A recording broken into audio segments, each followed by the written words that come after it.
এই যে দেখো সম্পাদ বণিক এখন ঘুগনি বানাচ্ছে, নিজেই নিয়ে নিচ্ছে।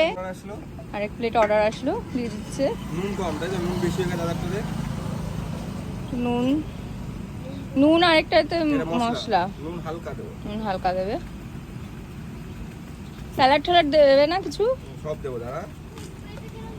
ওই তো পাশের প্লেটেই রয়েছে। এই দেখো কত সুন্দর দিচ্ছে, আবার ফেলেও দিচ্ছে। নতুন তো আজকে জয়েন করলাম তো কাজে, ওই জন্য একটুখানি হচ্ছে এরকম ব্যাপারটা। এবার নিজের জন্য বানানো হচ্ছে। দাদাটা নুন বেশি হয়ে গেছে, দাদাটা। ও আচ্ছা আচ্ছা।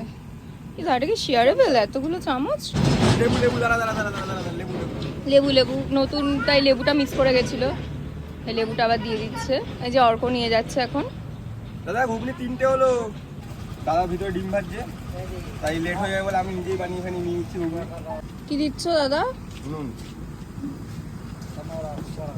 এবার ওনাটা মশলা ছিল, এটা নুন। ও আচ্ছা আচ্ছা, ঠিক আছে, আমরা অ্যাডজাস্ট করে নেবো, কোনো ব্যাপার নেই। চাবি না, সরি চামচ। চামচ। পেঁয়াজটা পাইনি বলে এই যে দাদার কাছে চলে এসেছে পেঁয়াজ নিতে। মেসেঞ্জারটা আমি ভেবেছিলাম গিয়ে খাবো, বা রাস্তায় খিদে পেয়ে গেল, তাই এখানে খাওয়া দাওয়া হালকা পাতলা করে নিলাম।